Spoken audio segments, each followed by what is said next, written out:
Hello friends. నా పేరు మురళీకృష్ణ. నేనొక CA యాస్పిరెంట్‌ని.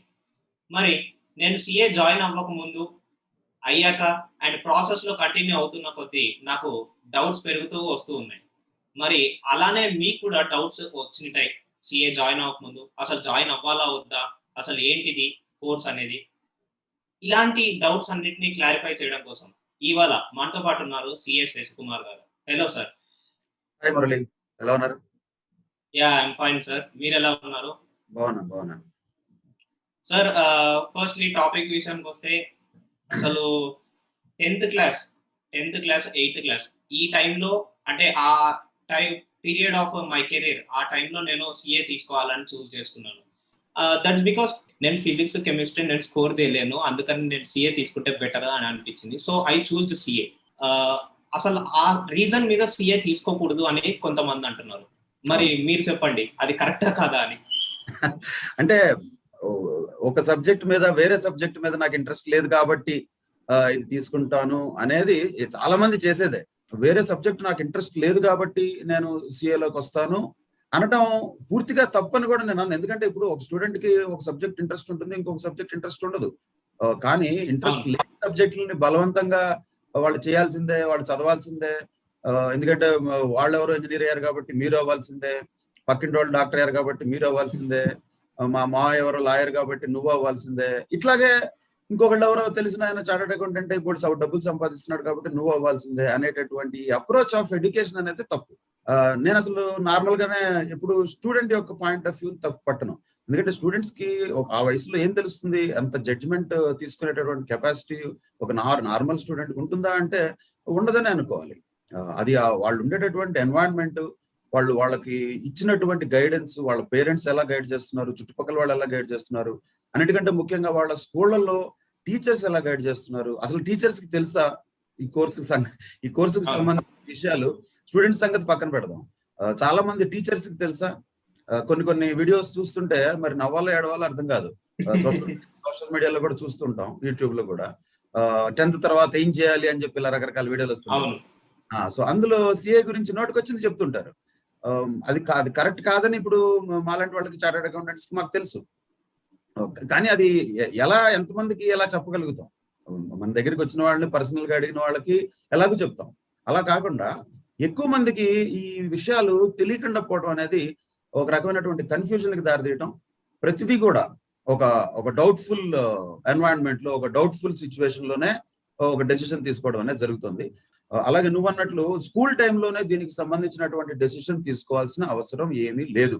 But still rotten education system లో మనకి 6th క్లాస్ నుంచి ఐఐటి కోచింగ్లు ఇచ్చే మన సిస్టమ్ లో పుట్టిన వెంటనే వాడు ఏమవ్వాలనేది, లేకపోతే ఆ పాప ఏమవ్వాలి తర్వాత అనేది డిసైడ్ చేసేటటువంటి పేరెంట్స్ ఉన్నటువంటి మన సమాజంలో మనకేంటంటే ఎంత తొందరగా ఏదో అయిపోవాలనేటటువంటి ఆతృత, అది ఒక ఆశగానో లేకపోతే దాన్ని ఒక ఆశయంగానో పెట్టుకోవడం తప్పు కాదు. కానీ దాన్ని పిల్లల మీద రుద్దేటటువంటి మన విద్యా వ్యవస్థ వల్ల వచ్చినటువంటి ప్రాబ్లమే తప్ప లేకపోతే 8th లోనో ఈవెన్ 10th లోనో, అసలు ఈవెన్ యాక్చువల్లీ ఆ మాటకు వస్తే ఇంటర్మీడియట్ లోనో కూడా నిజంగా చెప్పాలంటే సిఏనే చదవాలి, లేకపోతే దానికి ఇదే చెయ్యాలి అనేటటువంటి ఒక రిజిడ్ ఆలోచన ఉండాల్సిన అవసరం ఏమీ లేదు. నిజానికి కోర్సుకి ఎంట్రీ అనేది ఇంటర్మీడియట్ తర్వాత అంటే +2 తర్వాత జరుగుతుంది. అప్పటిదాకా ఒక దాని గురించినటువంటి అవగాహన పెంచుకోవచ్చు, తప్పులేదు. ఐసీఏ వెబ్సైట్ లో అసలు ఏమేమి సబ్జెక్టులు ఉంటాయి, కోర్సుకి సంబంధించిన డీటెయిల్స్ తెలుసుకోవచ్చు, అవన్నీ ఓకే. కానీ మనం మరీ ముందుగానే అంటే మనకు ఒక రకమైనటువంటి clarity of thought in various courses లేకుండానే మరీ ముందుగానే దీని మీద ఒక డెసిషన్ తీసేసుకోవాల్సిన అవసరం లేదు. మనకి ఎంతసేపు ఇంకొకటి ప్రాబ్లం గమనించి ఉంటావు, మనకి ఒక థాట్ ప్రాసెస్ కి డెసిషన్ మేకింగ్ ప్రాసెస్ కి తేడా మనం గమనించాం. ఇప్పుడు మనం ఒక ఆలోచన చేస్తున్నామంటే ఆ ఆలోచన చేసామంటే దాని అర్థం డెసిషన్ తీసేసుకున్నట్టు కాదు. ఆలోచించడానికి, నిర్ణయం తీసుకోవడానికి తేడా ఉంటుంది. ఆలోచన చేయొచ్చు, తప్పులేదు. కానీ ఆ నిర్ణయాన్ని స్కూల్ ఏజ్ లోనో, 10th లోనో, ఈవెన్ ఇంటర్మీడియట్ లోనో కూడా తీసుకోవాల్సిన అవసరం లేదు. కరెక్ట్ గా తీసుకోవాల్సినటువంటి సమయం ఇంటర్మీడియట్ 2nd year లో తీసుకోవచ్చు. ఇంటర్మీడియట్ 1st year ఎండ్ లో కానీ, 2nd year బిగినింగ్ లో కానీ ఒక సరైనటువంటి నిర్ణయానికి వచ్చి, ఇప్పుడు కొత్తగా మారిన గైడ్ లైన్స్ ప్రకారం ఇంటర్మీడియట్ లో కూడా అంటే +1, +2 చదువుతూ ఉండగా కూడా సిఏకి రిజిస్ట్రేషన్ చేయించుకోవచ్చు. కాబట్టి ఆ టైంలో రిజిస్ట్రేషన్ చేయించుకుని వచ్చినటువంటి పుస్తకాలు Institute of Chartered Accountants of India పంపించేటటువంటి పుస్తకాలని సరే అన్ని నవలేసి తినేయకపోయినా కనీసం ఒకసారి అసలు ఏమేమి ఉంటాయి, సిలబస్ ఎలా ఉంటుంది, దీని కంటెంట్స్ ఏంటి, దీనిలో మన స్టాండర్డ్ ఎక్కడ ఉంది, రిక్వైర్మెంట్ ఎంత ఉంది అనే ఒక అసెస్మెంట్ కి విద్యార్థినులు వాడుకోవచ్చు. అందుకే సరిగ్గా ఆలోచించి తెలుసుకుని పూర్తిగా అరకొర నాలెడ్జ్ తో కాకుండా పూర్తిగా దేని గురించైనా మనం తెలుసుకుని మనం ఏదైనా పని చేస్తే దానికి సరైన ఫలితం ఉంటుంది. మనకి తెలిసిన విషయమే, ఎవరైనా సరే ఈత వచ్చిన వాళ్ళైనా సరే గజ ఈతగాళ్ళైనా సరే లోతు తెలుసుకునే దూకాలి. సార్ ఇప్పుడు మీరు చెప్పారు కదా 10th క్లాస్ తర్వాతనే మనకి ఈ ఆఫర్ ఉంది ఇప్పుడు మనం సిఏ క్యారీ ఆన్ చేయడానికి, అండ్ +2 తర్వాత యాజ్ యూజువల్ గా ఓల్డ్ మెథడాలజీ. సో మీ దృష్టిలో ఏది బెటర్ అంటారు? 10th తర్వాతనేనా లేకపోతే 12th తర్వాత స్టార్ట్ చేస్తే బెటరా? అదే స్టార్ట్ చేయడం అంటే ఎట్లా, ఇప్పుడు రిజిస్ట్రేషన్ చేయించుకోవడం అనేది స్టార్ట్ చేయడం అనుకుంటే అది 10th తర్వాత ఆ ఫెసిలిటీ ఉంది కాబట్టి చేసేయచ్చు. కానీ రిజిస్ట్రేషన్ చేయడం అనేది స్టార్ట్ చేయడం కాదు కదా. స్టార్ట్ చేయడం అంటే ఏంటి, దానికి సంబంధించినటువంటి సిలబస్ ని మనం అవగాహన చేసుకుని దాంతో పాటుగా మన ప్రిపరేషన్ ని కూడా అలైన్ చేసుకోవడం. అది స్టార్ట్ చేయడానికి 10th క్లాస్ అయిన వెంటనే ఇంటర్మీడియట్ ఫస్ట్ ఇయర్ కానీ సెకండ్ ఇయర్ లో కానీ సిఏ ఫౌండేషన్ కి కావాల్సినంత రేంజ్ లో ఒక యావరేజ్ స్టూడెంట్ కి కెపాసిటీ ఉండదు. దాంతో ఒక రకమైన డేంజరస్ సిచ్యువేషన్ కూడా ఏం అవ్వచ్చు, అందరికీ అవుతుందని నేను అంటున్నా.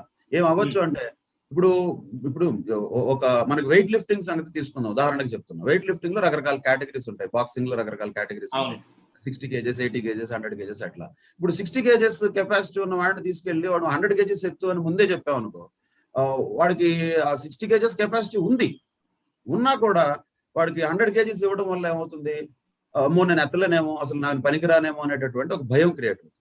సో ఎక్కువ శాతం ఏం జరుగుతుందంటే ఎక్కువ మంది ఎలాగో ఫెసిలిటీ ఉంది కాబట్టి రిజిస్ట్రేషన్ చేయించేసుకోవటం, పుస్తకాలు వస్తాయి అవి చూస్తాం, రెండు రకాలుగా ఇక్కడ తయారవుతారు. ఒకటి అమ్మో ఇది చాలా కష్టంగా ఉంది అనేటటువంటి ఒక బ్యాచ్.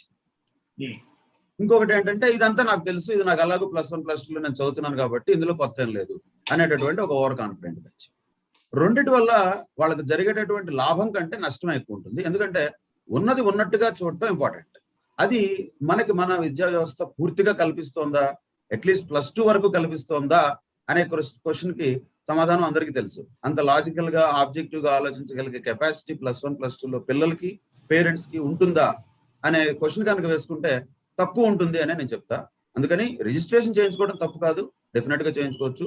పుస్తకాలు వస్తాయి కాబట్టి, ఎలాగో అవి కరెస్పాండెన్స్ కోర్స్ కాబట్టి ఇది దానిలో వచ్చేటటువంటి పుస్తకాలని కొంత చదివి అవగాహన పెంచుకోవడం తప్పు కాదు. కానీ అక్కడే మళ్ళీ ఇంకొక నెక్స్ట్ డెసిషన్ ని తీసేసుకోవడం, ఇదేదో చాలా తేలిగ్గా ఉందనే ఒక అపోహకు రావడం కానీ, ఇదేమో చాలా కష్టంగా ఉందనేటువంటి అపోహకు రావడం కానీ రెండు తప్పు.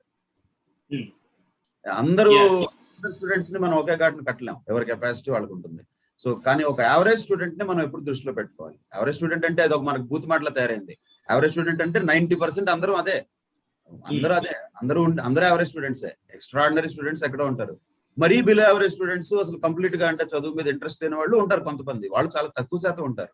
ఎక్కువ శాతం స్టూడెంట్స్, ఎక్కువ శాతం అందరూ కూడా ఏంటంటే ఇంట్రెస్ట్ ఉంటుంది, చదువుకోవాలనేటటువంటి జిజ్ఞాస ఉంటుంది, నేర్చుకోవాలనే జిజ్ఞాస ఉంటుంది. కానీ సరైనటువంటి ఎవెన్యూస్ లేక, సరైనటువంటి డైరెక్షన్ లేక చాలా మందికి ఏంటంటే రాంగ్ నోషన్స్ తోటి, రాంగ్ పర్సెప్షన్స్ తోటి తప్పు డెసిషన్స్ తీసుకోవటం, తప్పు అప్రోచ్ లో వెళ్ళటం, అన్సైంటిఫిక్ గా ఆలోచించడం వల్ల కొంత ప్రాబ్లం ఫేస్ చేయడమే తప్ప సరైనటువంటి అప్రోచ్, సైంటిఫిక్ అప్రోచ్ తో కనుక దీన్ని పర్సూ చేస్తే ఈ కోర్స్ ని తప్పకుండా ఈ యావరేజ్ స్టూడెంట్ కూడా చక్కగా అంటే కంఫర్టబుల్ గా దీన్ని కంప్లీట్ చేయగలుగుతారు. అంటే దాని అర్థం అందరూ ఫస్ట్ అటెంప్ట్ లో పాస్ అయిపోతారని కాదు, కానీ కంఫర్టబుల్ గా ఒక లెర్నింగ్ ప్రాసెస్ అనే దాన్ని ఎంజాయ్ చేస్తూ గనక ఈ కోర్స్ ని పర్సూ చేస్తే అప్పుడు డెఫినెట్ గా సక్సెస్ అనేది ఈ కోర్సులో even for a very normal student ఉంటుంది. అంతవరకు అయితే మనం చెప్పొచ్చు. అందుకనే నా మొత్తం డిస్కషన్ కూడా మనం ఇవాళ మాట్లాడేది మోస్ట్లీ నేను ఒక యావరేజ్ స్టూడెంట్ ని దృష్టిలో పెట్టుకునే మాట్లాడతా. మరి యావరేజ్ స్టూడెంట్స్ కి మనకున్న ప్రాబ్లం ఏంటంటే, యావరేజ్ స్టూడెంట్స్ కి ప్రాబ్లం కాదు, మన విద్యా వ్యవస్థలో ఉన్న ప్రాబ్లం ఏంటంటే మోస్ట్ నెగ్లెక్టెడ్ లాట్, వీళ్ళని ఎవరు పట్టించుకోరు. ఎందుకంటే మన మన ఎడ్యుకేషన్ ఇన్స్టిట్యూషన్స్ అన్నిటికీ అందరికీ ఏం కావాలి, ర్యాంకులు కావాలి, ర్యాంకులు చూపించుకోవాలి, పేపర్లో వేసుకోవాలి, పెద్ద పెద్ద ప్రకటనలు వేసుకోవాలి. సో ఎంతసేపు వాళ్ళ దృష్టి అంతా ఎలా ఉంటుంది, మన పేర్లు కూడా వినడానికి చాలా అసహ్యంగా ఉంటుంది యాక్చువల్ గా. కానీ మన దేశంలో అది మనకి చాలా కామన్ గా ప్రచారం అయిపోతుంటుంది. ఏమంటారు దాన్ని, స్టార్ బ్యాచ్ వినే ఉంటారు. Platinum batch. Platinum batch, star batch, ఇంకోటి ర్యాంకర్స్ బ్యాచ్. చాలా కామన్ గా అసలు దాని గురించి మనకి సిగ్గు కూడా లేదు. అంటే మిగతా స్టూడెంట్స్ ఎవరు, వాళ్ళందరూ ఏంటి వాళ్ళని ఏమనాలి, వాళ్ళందరినీ ఇష్టం వచ్చినట్టు వదిలేస్తారా? కేవలం 30 మందినో 40 మందినో 100 మందినో కూర్చోబెట్టేసి వాళ్ళని బాగా చదివించేసి వాళ్ళకి ర్యాంకులు తెప్పించేసి ఈ ర్యాంకులు పేపర్లు వేసేసుకుని మిగతా కొన్ని వేల మందిని యావరేజ్ స్టూడెంట్స్ గా మనం తయారు చేస్తున్నాం. వాళ్ళు యావరేజ్ స్టూడెంట్స్ కాదు, వాళ్ళకి నేర్చుకోవాలని ఉంది. వాళ్ళకి సరైనటువంటి గైడెన్స్, సైంటిఫిక్ అప్రోచ్ చెప్పేవాడు కూడా లేకపోతే ఎలా? పాయింట్ అది. అక్కడ కనుక సరైన గైడెన్స్ ఇస్తే తప్పనిసరిగా వాళ్ళు షైన్ అవుతారు. ఎందుకు షైన్ అవ్వరు? ఖచ్చితంగా ఎన్నో ఎగ్జాంపుల్స్ ఉన్నాయి అలాంటివి. ఇంటర్మీడియట్ లో చాలా తక్కువ పర్సెంటేజ్ వచ్చినటువంటి స్టూడెంట్స్ లో చార్టెడ్ అకౌంటెన్సీలకు వచ్చిన తర్వాత అద్భుతమైన పర్ఫార్మెన్స్ చేసిన వాళ్ళు చాలా మంది ఉన్నారు. చాలా మంది ఫౌండేషన్ కి అడుగుతుంటారు. ఇప్పుడు మార్చ్ లోనో ఏప్రిల్ లోనో, అంటే కోవిడ్ షెడ్యూల్స్ అన్ని పాడైపోయాయి. నార్మల్ టైమ్స్ లో మార్చ్ లోనో ఏప్రిల్ లోనో +1 +2 ఎగ్జామ్స్ అవుతాయి. Central syllabus state syllabus. March April లో అయిన తర్వాత మేలో సిఏ ఎగ్జామ్ ఉంటుంది. అంటే ఒక నెలలో ఏమి అంత లెవెల్ ఆఫ్ నాలెడ్జ్ ని అక్వైర్ చేసుకోగలుగుతారు అనేది క్వశ్చన్ మార్క్. ఇప్పుడు ఓన్లీ ఒక ఎగ్జామే పాస్ అవ్వాలి అంటే దానికి నేనైతే ఒకటే చెప్తాను, నెల కూడా అక్కర్లా, 15 రోజుల్లో ఎగ్జామ్ పాస్ చేయించవచ్చు. కానీ ఎగ్జామ్ పాస్ అవ్వడం కాదు కదా ఇక్కడ foundation. Gaining knowledge is important. Foundation అనేది ఒక ఫార్మాలిటీ కాదు. ఫౌండేషన్ అంటే ఏంటి? ఒక బిల్డింగ్ కి ఫౌండేషన్ ఎందుకు ఉంటుంది? ఉండాలి కాబట్టి ఉండదు కాదు.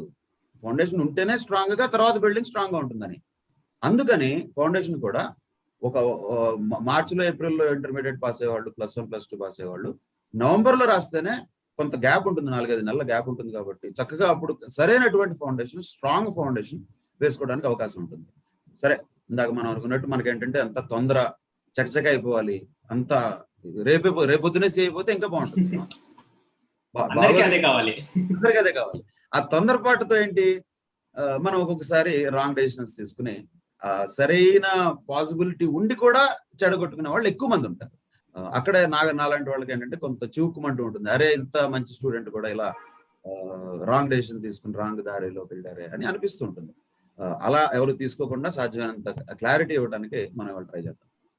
ఎస్ సార్, తప్పకుండా ఇవాళ ఈ వీడియో సెషన్ ఎంతో మంది స్టూడెంట్స్ కి హెల్ప్ అవబోతుందని నేను అనుకుంటున్నాను.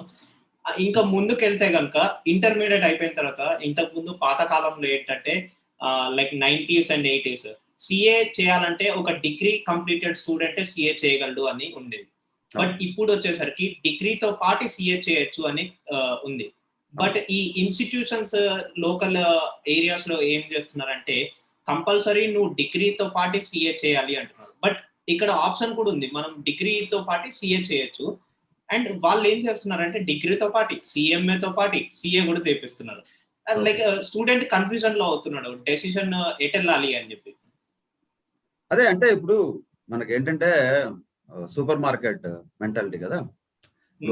మనం ఒక షాప్కి వెళ్తాము, నాకు అది కావాలి, ఇది కావాలి, అన్ని కావాలి అని అనిపిస్తుంది. ఇప్పుడు అలా ఒకవేళ ఏదైనా సూపర్ మార్కెట్ ఉంది అనుకో ఉదాహరణకి, అదే మనకి బాగానే అనిపిస్తుంది. పాయింట్ ఏంటంటే అది నువ్వు నువ్వు అది అరాయించుకుని దాన్ని నిజమైనటువంటి ఎనర్జీని నువ్వు పొందగలిగే కెపాసిటీ నీకు ఉందా అనేది మనం ఆలోచించుకోవాలి. అంతే తప్ప ఎందుకు చేయకూడదు, ఎన్నైనా చేయొచ్చు, నా తప్పే ఉంది అందులో. బీకామ్ తో పాటుగా సిఏ చేయొచ్చు, సిఎంఏ చేయొచ్చు, చదవచ్చు. కానీ ఇందులో రూల్స్ పాయింట్ ఆఫ్ వ్యూలో ఆలోచించినా అది యాక్చువల్ గా కరెక్ట్ కాదు. రూల్స్ ఉంటాయి, దాన్ని పెద్దగా పట్టించుకోకుండా ఇలాంటివన్నీ జరుగుతూ ఉంటాయి. కానీ మనం ఆలోచించాల్సింది ఏంటంటే రూల్స్ పక్కన పెడదాం. రూల్స్ దేవుంది ఉంటాయి మన కోసం, అది ఎవరి కోసం పెట్టారు, అది మన మంచి కోసం పెట్టిన రూల్స్ మనం ఫాలో అవుదాం, కనీసం అంతవరకు చేయొచ్చు కదా. సో ఇప్పుడు ఈ డిగ్రీతో పాటుగా సిఏ చేయొచ్చా అంటే నేను దాన్ని రివర్స్ లో చెప్తా. యాక్చువల్ గా సిఏతో పాటుగా డిగ్రీ కూడా కడితే మంచిది. అంతేగాని డిగ్రీతో పాటుగా సిఏ చేయడం అనే ఒక లాజిక్కే నువ్వు ఆల్రెడీ సిఏని సెకండ్ ప్రయారిటీ కింద పెట్టావు కదా. అలాంటి సెకండ్ ప్రయారిటీలో సిఏని పెట్టే స్టూడెంట్స్ సిఏలో సక్సీడ్ అవటం సీరియస్ గా చెప్పాలంటే కష్టమే. ఎందుకంటే ఈ కోర్సుకు కావాల్సినటువంటి అత్యంత ముఖ్యమైనటువంటిది ఏంటంటే కమిట్మెంట్ అండ్ డిటర్మినేషన్ కావాలి, అత్యంత ఫోకస్ కావాలి, చాలా ఫోకస్ కావాలి. అందులో మనకి మిగిలినవన్నీ సెకండరీ అవ్వాలి, సిఏ ప్రైమరీ అవ్వాలి. ఇప్పుడు మనం డిగ్రీని ప్రైమరీ చేసుకుని సిఏని సెకండరీ చేసాం అనుకో, చేయొచ్చు. కానీ నేను అన్నది ఏంటంటే దానివల్ల చార్టర్డ్ అకౌంటెన్సీలో విద్యావకాశాలకి ఛాన్స్ తక్కువ ఉంటుంది. నేను ఎప్పుడు కూడా ఎవరిని అలా చేస్తే ఫెయిల్ అవుతారు, ఇలా చేస్తే పాస్ అవుతారు అని ఎవరు చెప్పలేరు. ఇవన్నీ చేస్తూ కూడా పాస్ అయిన వాళ్ళు ఉన్నారు, ఇవేవి చేయకుండా కూడా ఫెయిల్ అయిన వాళ్ళు ఉన్నారు. అది కాదు పాయింట్.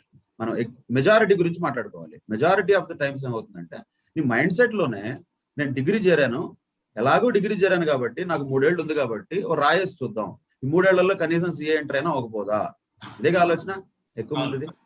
ఎలాగోలో ఈ 3 ఏళ్లలో సిఏ ఎంటర్ అయినా అవ్వకపోదా అనే ఆలోచనతో సిఏ చేరడం.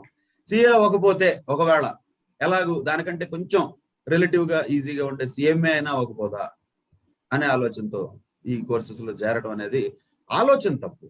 నేను అనేది ఏంటంటే ఆ ఆలోచన కరెక్ట్ కాదు. నీకు సిఏ పాస్ అవ్వాలని ఉందా, నువ్వు సిఏ చదవాలని ఉందా, నువ్వు దాన్ని పట్టుపట్టు, దాని మీద పట్టుదల పెంచుకుని అదే పట్టుబట్టి సిఏ మీదే ఫోకస్ చేసి మేజర్ గా ఎక్కువ టైం కానీ ఎఫర్ట్ కానీ అసలు మైండ్ లో ఉండేటటువంటి థాట్ ప్రాసెస్ కానీ దీని మీద ఎక్కువ పెడితే మంచిగా ఉంటుంది. దీని మీద రిజల్ట్ వచ్చే ఛాన్స్ ఎక్కువ ఉంటుంది. దాంతో పాటుగా డిగ్రీ చేయాలి. నేను డిగ్రీ వద్దని నేను ఎప్పుడు అన్నాను. డిగ్రీ కంపల్సరీగా చార్టెడ్ అకౌంటెన్సీతో పాటుగా చేయాలి, చేయొచ్చు కూడా. ఎందుకంటే మనకి ఆర్టికల్స్ చేరేదాకా డిగ్రీ చేయకూడదనే రిస్ట్రిక్షన్స్ ఏం లేవు. ఆర్టికల్స్ చేరిన తర్వాత రెగ్యులర్ డిగ్రీ చేయడానికి ఉండదు, ఎందుకంటే నువ్వు ఆఫీస్కి వెళ్ళాల్సి వస్తుంది కాబట్టి. ఆ స్టేజ్ తర్వాత వద్దాం. ముందు నార్మల్ గా ఆర్టికల్స్ అనే స్టేజ్ కాకుండా ఓన్లీ అకాడమిక్ పాయింట్ లో కనుక ఆలోచించినట్లయితే, ఓన్లీ అకాడమిక్ పాయింట్ లో సిఏ ఒక ప్రైమరీ గోల్ కింద ఉన్న వాళ్ళకి డిగ్రీ అనేది ఒక ఇన్సూరెన్స్ పాలసీ. ఇన్సూరెన్స్ పాలసీగా మాత్రమే ఉండాలి తప్ప, ఇప్పుడు ఉదాహరణకి ఎవరైనా ఇన్సూరెన్స్ పాలసీ తీసుకున్నారనుకో బైక్ కోసం, ఇన్సూరెన్స్ ఉంది కదా అని చెప్పి యాక్సిడెంట్ చేయం కదా. ఎందుకు చేస్తాం? చేయం కదా. ఇన్సూరెన్స్ ఎందుకు? ఒకవేళ ఏదైనా యాక్సిడెంట్ అయితే, ఒకవేళ అవ్వకూడదని అందరం అనుకుంటాం, ఒకవేళ అయితే అప్పుడు మనకి కొంతలో కొంత ఏదైనా కాంపెన్సేషన్ వస్తుంది అనే ఉద్దేశంతో ఇన్సూరెన్స్ చేస్తాం. అట్లా సిఏకి బీకామ్ కానీ ఆ మిగిలిన ఏదైనా డిగ్రీ, జనరల్ గా బీకామ్ అయితే దీనికి సూట్ అవుతుంది కాబట్టి బీకామ్ అనే చెప్తాం. సిఏకి బీకామ్ ఇన్సూరెన్స్ పాలసీ అవ్వాలి తప్ప బీకామ్ తో పాటుగా సిఏ ఒక తోకగా ఉంటే ఆ తోక పెద్ద ఎఫెక్టివ్ గా ఉండదు. ఎందుకంటే అలా ఊరికి నువ్వు రాయేసి చూసి ఒక దారం వేసి వస్తే కొండ వస్తుంది పోతే దారమే కదా అనేటటువంటి యాటిట్యూడ్ ఈ కోర్సుకి అయితే పనికిరాదు. అది కేవలం ఒక రకంగా చెప్పాలంటే అత్యాశ అనుకోవచ్చు, అవగాహన లేమి కూడా అనుకోవచ్చు.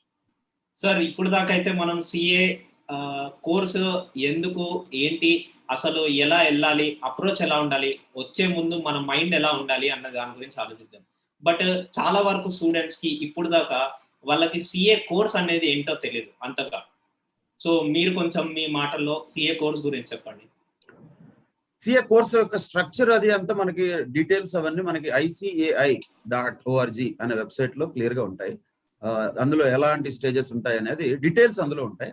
దాన్ని ఒక సింపుల్ గా నట్షెల్ లో చెప్పాలంటే, సిఏ కోర్స్ లో +2 తర్వాత అంటే ఇంటర్మీడియట్ తర్వాత జాయిన్ అయ్యేటటువంటి విద్యార్థులకి 3 స్టేజెస్ ఉంటాయి. CA foundation, CA intermediate and CA final.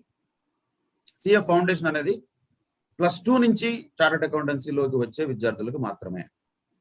అలా కాకుండా ఎవరైనా డిగ్రీ నుంచి డైరెక్ట్ గా సిఏలోకి రావాలనుకుంటే వాళ్ళు డైరెక్ట్ గా సిఏ ఇంటర్మీడియట్ లో జాయిన్ అవ్వచ్చు. వాళ్ళకి ఫౌండేషన్ తో అవసరం ఉండదు. కొన్ని రిక్వైర్మెంట్స్ ఉన్నాయి, ఆ డీటెయిల్స్ అన్ని వెబ్సైట్ లో చూడొచ్చు. బట్ బ్రాడ్ గా చెప్పాలంటే 3 ఫేజెస్ లో academic learning of chartered accountancy course అనేది ఉంటుంది. Foundation, intermediate, final.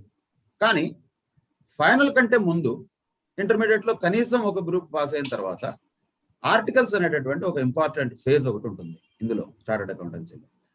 అది ఒక రకంగా అర్థం కావడానికి చెప్పుకోవాలంటే అప్రెంటిస్షిప్ లాంటిది.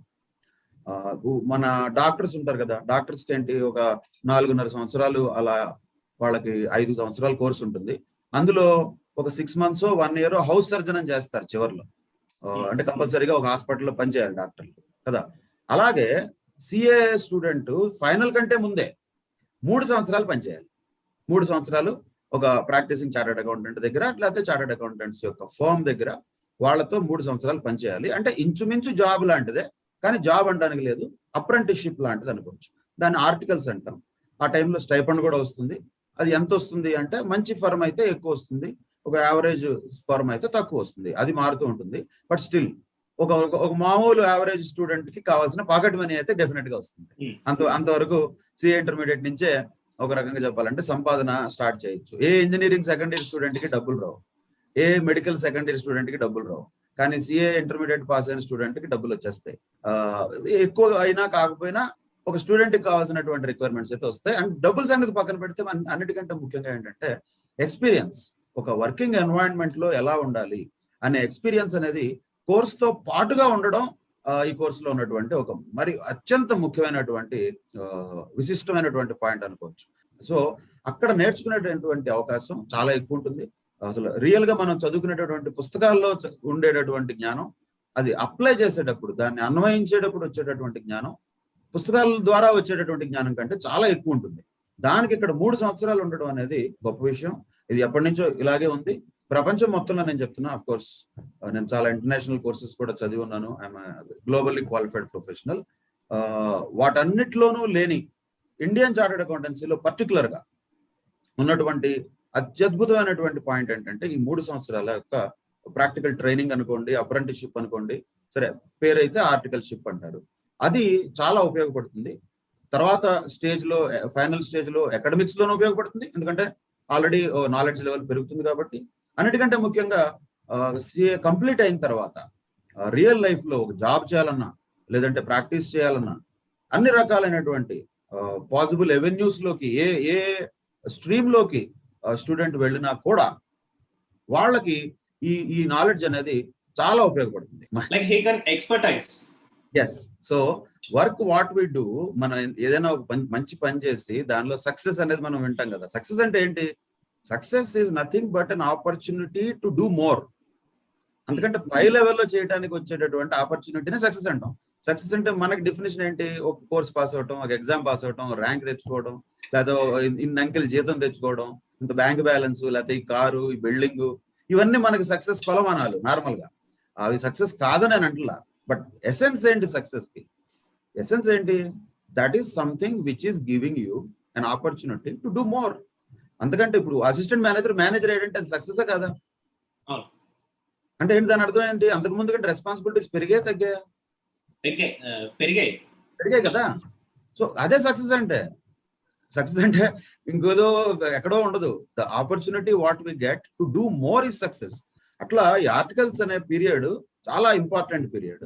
ఆ పీరియడ్ లో మనం నేర్చుకునేవి తర్వాత మనం ఎంత దూరం వెళ్ళగలుగుతాం కార్పొరేట్ ల్యాడర్లో కావచ్చు, ప్రాక్టీస్ లో కావచ్చు అనే దానికి ఒక మంచి బేసిస్ కింద ఉపయోగపడుతుంది. ఈ పరీక్షలు ఇవన్నీ ఇంపార్టెంటే, కానీ అన్నిటికంటే ముఖ్యమైనటువంటిది అప్రోచ్, అన్నిటికంటే ముఖ్యమైనటువంటిది యాటిట్యూడ్, అన్నిటికంటే ముఖ్యమైనటువంటిది ఒక సరైనటువంటి లెర్నింగ్ ఎన్వైరన్మెంట్.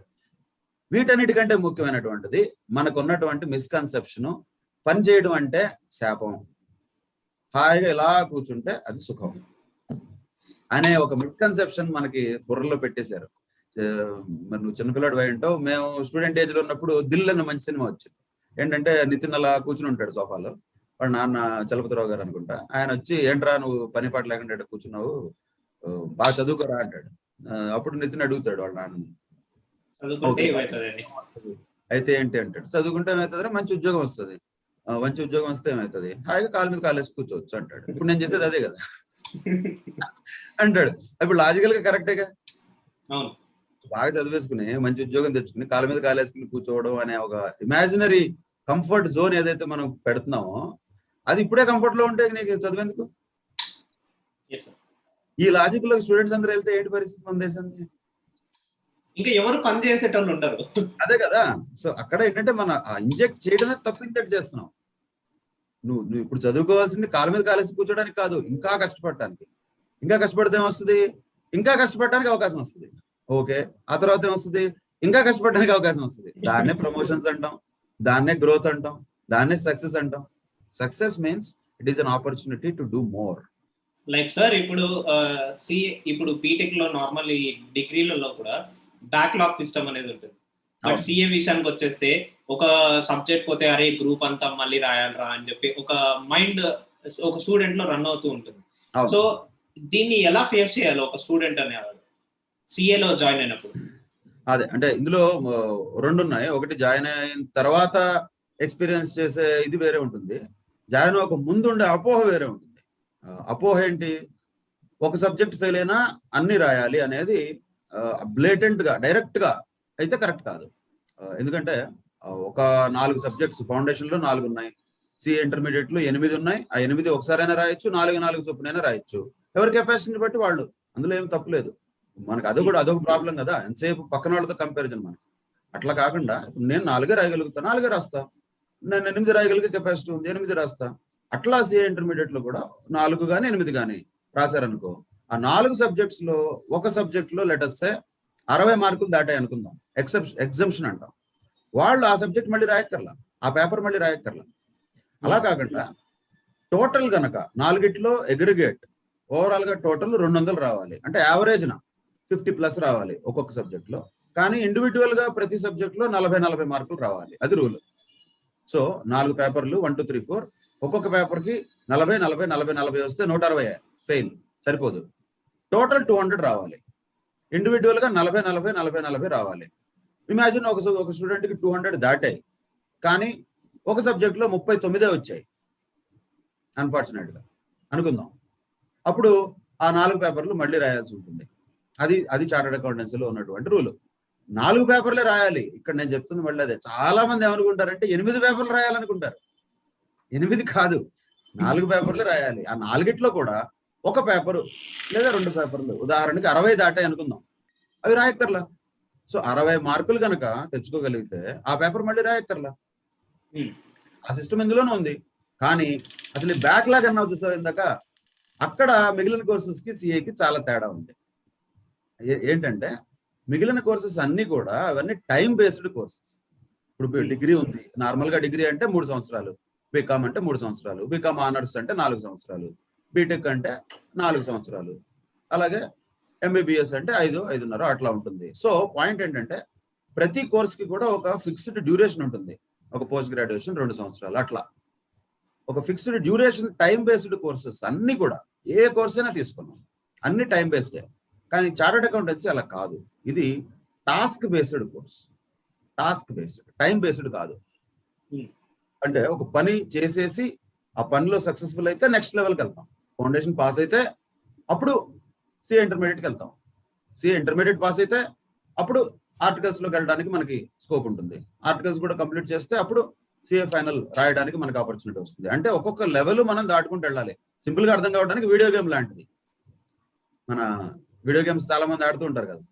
వీడియో గేమ్ ఆడేటప్పుడు నువ్వు టైం పెట్టుకుని ఆడతావా? అరగంట ఆడతాను లేదు సార్, నా సాటిస్ఫాక్షన్ తగ్గేంత వరకు నేను ఆడుతూనే ఉంటాను కదా. సిఏ కూడా అలాంటిదే. సిఏ కూడా ఒక వీడియో గేమ్ లాంటిది. మన కోసం మనం ఆడాలి, టైం కోసం ఆడకూడదు.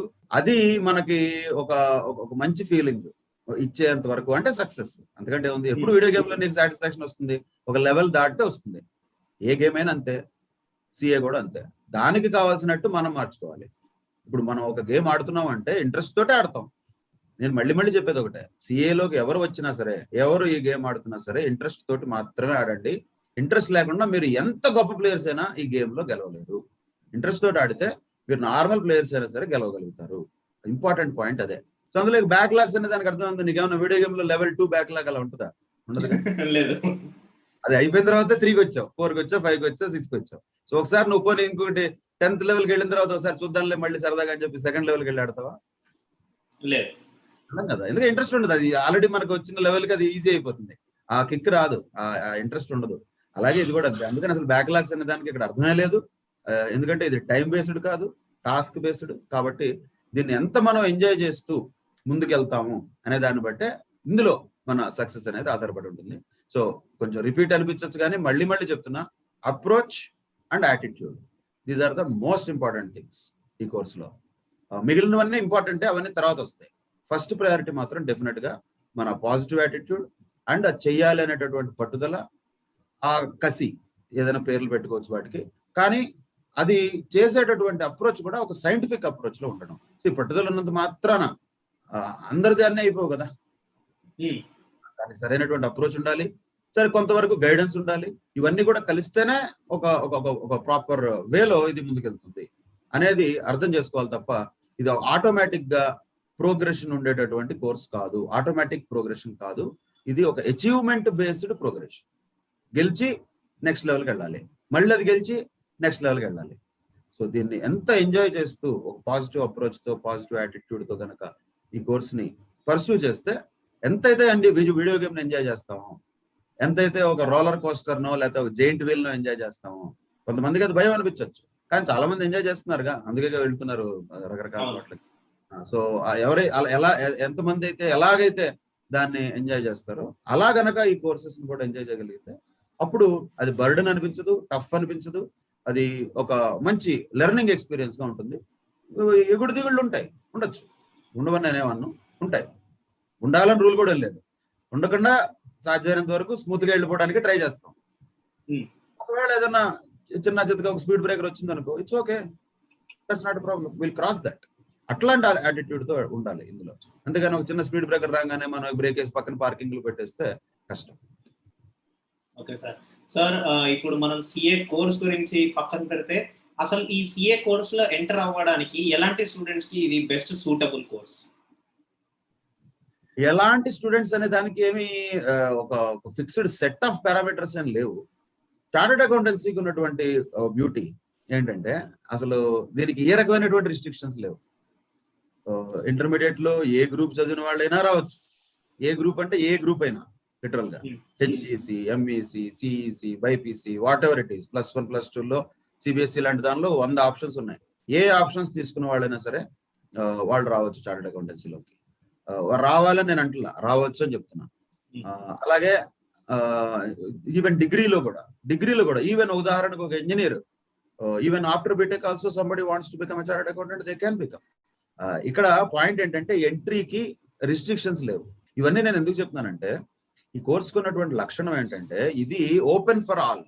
దీనికి క్లోజ్ కాదు, ఇది ఇట్లా మూసేసుకుని కూర్చోదు. కేవలం కొంతమందే లోపలికి రావాలి, కొంతమంది రండి అని అందు, ఎవరైనా రండి అంటుంది. కానీ ఇన్పుట్ మాత్రమే ఇంత పెద్దది, అవుట్పుట్ ఇంత పెద్దది కాదు. సో లోపలికి వచ్చేది ఎవరైనా రావచ్చు, బయటికి వెళ్ళేది అందరూ వెళ్ళరుగా. పాస్ పర్సెంటేజెస్ నార్మల్ మిగిలిన కోర్సెస్ తో కంపేర్ చేస్తే చార్టెడ్ అకౌంటెన్సీ డెఫినెట్ గా తక్కువే కదా. సో ఒక 100 మంది ఉదాహరణకి ఫౌండేషన్ లో చేరారు అనుకుంటే, ఫైనల్ గా కంప్లీట్ చేసి సిఏ ఫైనల్ కంప్లీట్ చేసి బయటికి వెళ్ళేటటువంటి వాళ్ళు యావరేజ్ నా ఎస్టిమేట్ ప్రకారం 5గురు కూడా ఉండరు. కానీ మనకేం చెప్తాం, 10th పాస్ అయ్యారండి సిఎల్ గా వెళ్ళండి అంటాం. సిడీలో 10th పాస్ అయ్యారండి సిఎల్ గా వెళ్ళండి, అదే అడ్వర్టైజ్మెంట్లు మనం చూసేది టీవీలో. అవును సార్. సో ఏంటి దాని అర్థం ఏంటంటే మిగిలిన 95 మందిని మోసం చేస్తున్నాం. నిజంగా 5గురికి ఉండేటటువంటి కెపాసిటీ 100 మందికి ఉందా, వాళ్ళకి ఆ విషయం తెలుసా అనేది మనం గమనించకుండా వాళ్ళని ముందు లోపలికి తీసుకొచ్చేసి ఆ తర్వాత వాళ్ళ డ్యూరింగ్ ద ప్రాసెస్ సరైనటువంటి అప్రోచ్ లేకపోవడం వల్ల, కెపాసిటీ బిల్డ్ చేసుకోలేకపోవడం వల్ల వాళ్ళు దీన్ని ఒక బర్డెన్ గా ఫీల్ అయ్యి, అందుకే మనం వినేది ఇది టఫ్, చాలా టఫ్ కోర్సు అది ఇది అని అంటాం కదా, అందరూ అంటూనే ఉంటారు కదా. ఎందుకంటాం, ఎందుకు అలాంటి వస్తాయంటే వచ్చేటటువంటి 100 మందిలో ఎక్కువ మంది వచ్చేస్తున్నారు కదా. ఈ 100 మందిలో చాలా మందికి అసలు దీని గురించి పూర్తి అవగాహన కూడా లేదు. వాళ్ళు ఏంటంటే ఎక్కువ మంది, అందరూ నన్ను ఎక్కువ మంది ఇలాంటి అడ్వర్టైజ్మెంట్స్ చూసి 10th తర్వాత ఎక్కడో ఒక చోట మన జీవితాన్ని వాళ్ళకి అప్పచెప్పేస్తే వాళ్ళు మనల్ని సీఏ చేసేస్తారు అనేటటువంటి ఒక భ్రమలో ఉండడం, ఇలాంటిది మన ఎడ్యుకేషన్ సిస్టమ్ సపోర్ట్ చేయడం, దానికి అడ్వర్టైజ్మెంట్స్ ఉండడం, లేకపోతే పేపర్స్ లో అవి ఇవి అని చెప్పి పెద్ద పెద్ద ప్రకటనల ద్వారా ప్రచారం చేయడం, వీటి ద్వారా ఏమవుతుంది, ఎక్కువ మందికి దీనికి సంబంధించిన సరైన అవగాహన లేక లోపలికి వెళ్ళిన తర్వాత దాన్ని లోతు తెలిసి అమ్మో ఇంత లోతా అని అప్పుడు అంటున్నారు. నేనేమంటానంటే అది లోతు ఉంది, అది మీరు అనుకున్నంత ఎక్కువ లోతు కాదు, అలాగని కొంతమంది చెప్తున్నంత తక్కువ లోతు కాదు. దాని లోతు ఎంతో అదే మీరు చేయాల్సింది ఏంటి, దాని లోతు ఎంత ఫస్ట్ తెలుసుకోండి. దాని లోతు మీకు ఉన్నటువంటి స్విమ్మింగ్ కెపాసిటీకి సరిపోతుందా లేదా అనేది ఒక బేసిక్ ఎస్టిమేట్కి రండి. దాని అర్థం ఆటోమేటిక్ గా మీరు అందరూ బెస్ట్ స్విమ్మర్లు అయిపోతారని కాదు కదా. మీరు నేర్చుకోవాలి, అది మీరు నేర్చుకుని ఆ లోతు పెరుగుతూ ఉంటుంది, మీరు బెటర్ స్విమ్మర్లు అవుతూ ఉంటారు. అలా మీరు కనుక మంచి ఈతగాళ్ళుగా ఉంటే ఎంత లోతున్నా ఒక మంచి ఈతగాడికి లోతుతో పనే ఉంది, శుభ్రంగా క్రాస్ చేస్తాడు. సో పాయింట్ ఏంటంటే లోతు తెలిసి ఉండాలి ముందు, ఎందుకంటే దూకే ముందు మనం ఈతగాళ్ళం కాదు, దూకిన తర్వాత ఈత నేర్చుకుంటున్నాం. అక్కడ ప్రాబ్లం ఉంది. మనకి ఈత ముందే రావాలని అవసరం లేదు, దూకాక ఈత నేర్చుకుంటున్నాం. అంటే ఎంత లోతు ఉంటుంది, ఇనీషియల్ గా ఎంతసేపు మనం సఫకేట్ అవుతాం ఈత వచ్చే లోపల, అది కూడా మనకు అవగాహన ఉండాలి. కొంతకాలం అవుతాం, ఈత రాకుండా నెలలు దూకేస్తే సఫకేట్ అవుతాం, ఆ టఫ్నెస్ ఉంటుంది.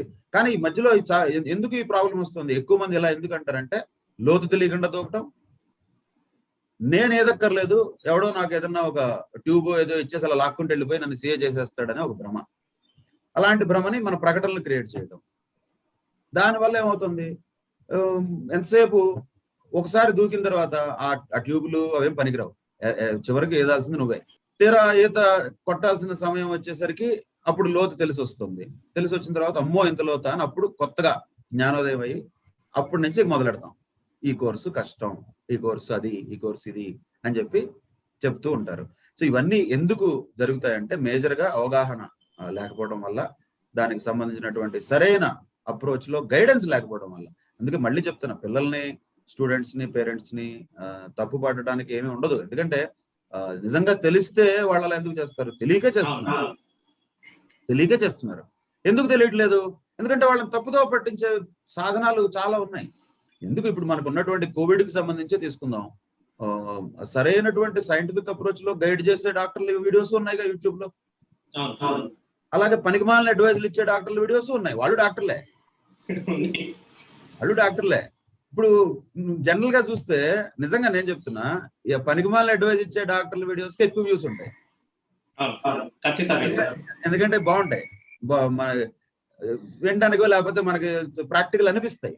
కానీ దానివల్ల నిజంగా తగ్గుతుందా? నిజంగా కోవిడ్ లేకపోతే ఇలాంటివి రాకుండా మనం ఆపుకోగలమా అనే ఆలోచన మనకు ఉండాలి కదా.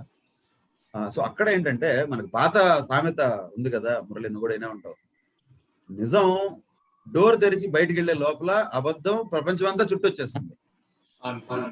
కానీ ఇందులో కూడా ఎవరైతే ఆలోచించగలుగుతారో, ఎవరైతే ఆలోచించి నిర్ణయం తీసుకోగలుగుతారో వాళ్ళకి కరెక్ట్ గా ఇది అర్థమవుతుంది.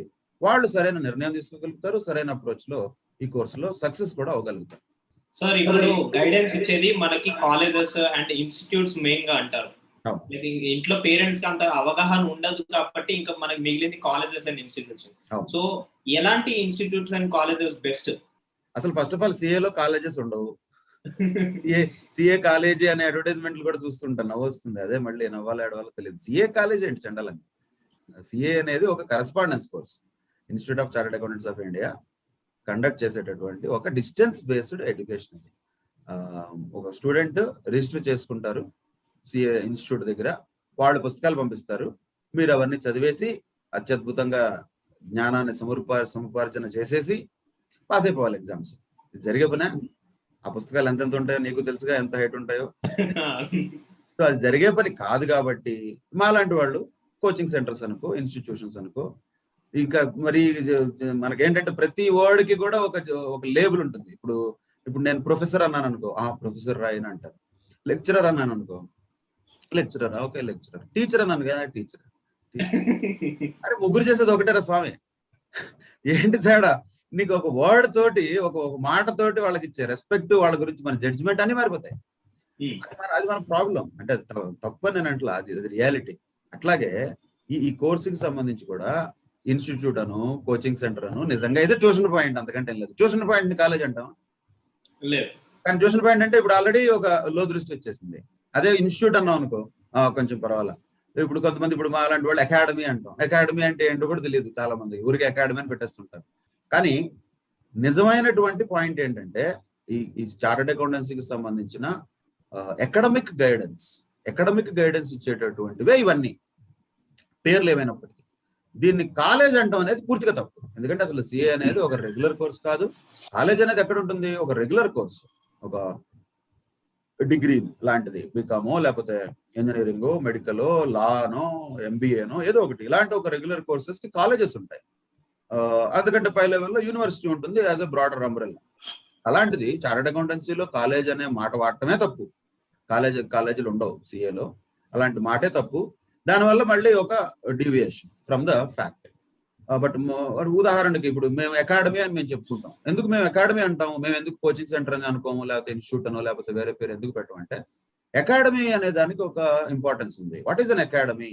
Why is it different from a tuition point or a coaching centre? Name wise కాదు, ఎసెన్స్ లో ఏంటి డిఫరెన్స్ అంటే, academy is a place where you train the people so that the other people who are participating or who are learning from this training process, they will perform. ఉదాహరణకి మనకి Gopichand shuttle badminton academy ఉంది, దాన్ని మనం academy అంటాం. Gopichand shuttle classes అనరు, Yes. Gopichand shuttle coaching centre అనరు, అంటారా? అనరుగా, అనరుగా. అట్లాగే ఇప్పుడు ఎంఆర్ఎఫ్ క్రికెట్ అకాడమీ ఉంది, ఎంఆర్ఎఫ్ క్రికెట్ క్లాసెస్, ఎంఆర్ఎఫ్ లేకపోతే cricket coaching centre, cricket institute general గా అనరు, అకాడమీ అంటారు. ఎందుకంటారంటే అది కరెక్ట్ పేరు. ఎందుకంటే అక్కడ ఆడే వాళ్ళకి ట్రైనింగ్ ఇస్తారు. ఆడాల్సింది ఎవరు? ప్లేయర్సే. సో కోచింగ్ సెంటర్ లో కోచ్ అనే మాటకి మనం అర్థం మార్చేసాం. సరే, మిగిలిన వాటన్నిటికి చాలా అర్థాలు మారినట్టు అకాడమీకి కూడా అర్థాలు మారిపోయినాయి. బట్ నిజమైన అర్థం ఏంటనేది నేను చెప్తున్నాను. నిజమైన అర్థం ఏంటి? ఒక అకాడమీలో ఒక స్టూడెంట్ అనేవాడు చేరినప్పుడు ఒక అకాడమీలో నేర్చుకున్నది అప్లై చేసేది, దాన్ని ప్రాక్టీస్ చేసేది 90% స్టూడెంట్. 10% 15% కాంట్రిబ్యూషన్, గైడెన్స్, ఒక లైట్ ప్రొవైడ్ చేయడం వరకే కోచ్ చేస్తాడు. దాంతో ఏమవుతుందంటే ఒక స్టూడెంట్ ప్లేయర్ గా తయారవుతుంది, ఆడియన్స్ గా కాదు. కోచింగ్ సెంటర్ కానీ, క్లాసెస్ కానీ, ఇన్స్టిట్యూట్ కానీ, సరే కాలేజ్ కానీ, వీటిలో పేర్లు ఏమైనప్పటికీ ఒక స్టూడెంట్ పరిస్థితి ఏంటి మనకు తెలిసిందేగా. చిన్నప్పుడు స్కూల్ కూడా అంతే, ఒక రకంగా స్కూల్ కూడా అంతేగా. చిన్నప్పటి నుంచి క్లాసులకు వెళ్ళాం, బెంచ్లు కూర్చున్నాం, ఎవరో వస్తారు, వాళ్ళని టీచర్ అంటాం, లెక్చరర్ అంటాం, ప్రొఫెసర్ అంటాం, సార్ అంటాం, మేడం అంటాం, రకరకాల పేర్లతో పిలుస్తాం. వాళ్ళు వచ్చి అరగంట, 30 గంట, గంటన్నర ఏదో వాగుతారు.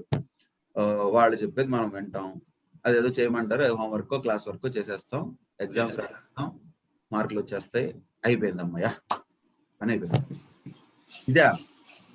ఇది ఇది ఇది జరుగుతుంది. కానీ ఇది కరెక్టా? ఇది చార్టర్డ్ అకౌంటెన్సీకి కూడా ఇలాగే సూట్ అవుతుందా అంటే డెఫినెట్ గా కాదు. అదే ఉద్దేశంతో అకాడమీ అంటే ఏంటంటే క్లాసెస్ జరుగుతాయి, క్లాసెస్ జరగాలి, చెప్పాలి, టీచర్ చెప్తాడు. కానీ పాయింట్ ఏంటి? మేజర్ వర్క్ ఎవరు చేస్తారు? గోపీచంద్ ఏమీ నేర్పించకుండా ఊరికే అకాడమీ కట్టేసుకుని పెద్ద బిల్డింగ్ కట్టేస్తే సైనా నెహ్వాల్ను, సింధులు తయారవరు. వాళ్ళని గైడ్ చేశారు, వాళ్ళకి చెప్పారు, వాళ్ళ తప్పులేంటో చెప్పారు, వాళ్ళని క్లోజ్ గా ఫాలో అయ్యారు, వాళ్ళకి కావాల్సినటువంటి పాత్ ని క్రియేట్ చేశారు. కానీ ఆ ఎన్వైరన్మెంట్ ని క్రియేట్ చేసి వాళ్ళని బెటర్ ప్లేయర్ గా చేశారు తప్ప గోపీచంద్ గారు వచ్చేసి మంచి స్టూడెంట్స్ అందరు రాగానే చూడండి నేను ఎంత బాగా షటిల్ ఆడతాను అని చెప్పి వాళ్ళకి చూపించరు. సో డిఫరెన్స్ ఎక్కడ వస్తుందంటే, సింపుల్ గా ఒక మాటలో చెప్పాలంటే, మనం ఒక ఆడియన్స్ గా ఉంటున్నామా లేకపోతే ప్లేయర్ అవుతున్నామా అనేది చూసుకోవాలి. మెజారిటీ ఆఫ్ ద ప్లేసెస్ లో మనకు ఉన్నటువంటి అన్ఫార్చునేట్ సిచ్యువేషన్ ఏంటంటే, స్టూడెంట్ అనేవాళ్ళు జనరల్ గా మోస్ట్లీ ఆడియన్స్ గా మిగిలిపోతారు. కూర్చుంటారు అంతే, వింటూ ఉంటారు అంతే. లిజనింగ్ ఉంటుంది, లెర్నింగ్ నిజంగా ఉందా తెలీదు. ఇప్పుడు కోహ్లీ బ్యాటింగ్ చేశాడు, ఆనందపడ్డాం అంతే తప్ప మనకేం వచ్చింది దానివల్ల? దాన్నే మనం ఎడ్యుకేషన్ లో అప్లై చేస్తే, ఒక అద్భుతమైన లెక్చరర్, ప్రొఫెసర్ వచ్చి బోర్డు మీద అద్భుతమైనటువంటి ప్రాబ్లం ఒకటి సాల్వ్ చేస్తే మనకి ఆనందం కలుగుతుంది, బాగుంటుంది. కానీ పాయింట్ ఏంటి, మనకేం వచ్చింది దానివల్ల అనేది ఆలోచించుకోవాలి. మనం ప్లేయర్స్ అవ్వాలి. ఎవరో ప్లే చేస్తుంటే, ఎవరో ఆడుతుంటే మనం చూడటం కాదు, మనం ఆడియన్స్ కాదు, మనం ప్లేయర్స్ అవ్వాలి అనేటటువంటి డిఫరెన్స్ ఎక్కడ వస్తుంది? అక్కడే నేను చెప్పేది అకాడమీ అనే దానికి మిగిలిన వాటికి తేడా. అలాగే టాప్ ఇన్స్టిట్యూషన్స్ ఏవైనా సరే ప్రపంచంలో, అది పేరుకి ఏమైనా అవ్వచ్చు, హార్వర్డ్ దగ్గర నుంచి ఇంటర్నేషనల్ బిజినెస్ స్కూల్స్ దగ్గర నుంచి మనకి ఇండియాలో ఉన్నటువంటి ఐఐఎంస్, ఐఐటీస్ లాంటి ఫేమస్ ఇన్స్టిట్యూషన్స్ దాకా అన్ని కూడా they are in essence academies because they create good players. They are not there to make the students audience. ఇక మిగిలిన ఉన్నాయి చూసావా, పేర్లు ఏమైనా కావచ్చు, ఇన్స్టిట్యూషన్ అనుకో, ఏదైనా అనుకో, కాలేజ్ అనుకో, ఇవన్నీ కూడా ఆడియన్స్ తయారు చేస్తాయి. ఆడియన్స్ ఎంజాయ్ చేస్తారు. సరే, ఇంజనీరింగ్ లాంటి దానిలో అయితే హ్యాపీ డేస్ కూడా ఉంటాయి కాబట్టి వాళ్ళకి ఇంకా బాగా ఎంజాయ్ చేస్తారు. అంతవరకే. సిఏలో హ్యాపీ డేస్ తక్కువ ఉంటాయి, బట్ ఏదో ఆ క్లాస్ వరకు అలా చూసేసి అమ్మయ్య ఇవాళకి పని అయిపోయిందని అనుకుని వెళ్ళిపోతారు. దానివల్ల ఏం ఉపయోగం ఉండదు. So it is about a very involved process. ఆడాల్సింది స్టూడెంటే. Coach will guide, coach will make sure the student is going in the right direction. If the student is deviating from the right path, coach will correct it. అది coach చేయాల్సినటువంటి job. So అన్ని చెప్పుకున్నా కూడా simple గా మళ్ళీ ఏంటంటే, listening కి learning కి ఉండేటటువంటి డిఫరెన్స్ తెలుసుకోవాలి. లిజనింగ్ వేరు, లెర్నింగ్ వేరు. అలాగే ఆడియన్స్ గా ఉండడానికి, ప్లేయర్ అవ్వడానికి తేడా తెలుసుకోవాలి. ఆ ప్లేయర్ అయ్యే ప్రాసెస్ అంత సడన్ గా రాదు. ఇవాళ బ్యాట్ పట్టుకుని రేపు పొద్దున ఐపీఎల్ లో నాకు కూడా 5 కోట్లు ఇవ్వండి అంటే ఎవరెవరు? దానికి ఒక ప్రాసెస్ ఉంది, దానికి కష్టం ఉంది, దానికి చాలా ఎఫర్ట్ అండ్ ప్రాక్టీస్ చేయాలి. చేస్తే లెవెల్స్ మారుతాయి. ఇవాళ ఆడుతున్నటువంటి పెద్ద పెద్ద క్రికెట్ ప్లేయర్స్, ధోని లాంటి వాళ్ళతో సహా ఒకప్పుడు గల్లీ క్రికెటర్సేగా. అవును. ఈ chartered accountancy is also an international game. It is not a gully game, but it starts from gully game. అంతేగాని ఫౌండేషన్ లాంటి దానిలో ఉండేటటువంటి దానికి నెక్స్ట్ లెవెల్ ఇంకొంచెం బెటర్ లెవెల్ ఉంటుంది. తర్వాత రంజీ ట్రోఫీ లాగానో నేషనల్స్ లాగానో ఆ లెవెల్లో ఆడతాం. ఫైనల్ లెవెల్కి వచ్చేసరికి ఇంటర్నేషనల్ గేమ్ అది. సో అలా మన లెవెల్ని మనం పెంచుకుంటూ పైకి వెళ్తాం తప్ప దానంతట అదే ఆటోమేటిక్ గా మనల్ని ధోనీలు గానో లేకపోతే కోహ్లీలు గానో ఎవరు తయారు చేయలేరు. కోచ్ అనేది కానీ, కాలేజ్ అనేది కానీ, అకాడమీ అనేది కానీ, ఇలాంటి పేర్లు ఏమైనప్పటికీ కూడా బేసిక్ గా ఈ moulding of a student from గల్లీ లెవెల్ టు ఇంటర్నేషనల్ లెవెల్ చేయడమే ఎవరైనా చేయాల్సిన పని. అది చేయడానికి ట్రై చేస్తూ ఉంటాం. సార్, నాకు తెలిసినంత వరకు అయితే మీరు ఒక అకాడమీ రన్ చేస్తున్నారని తెలిసింది. అండ్ ఆ అకాడమీ గురించి చెప్పండి. అండ్ అది ఎందుకు యూనిక్ అనేది కూడా చెప్పండి.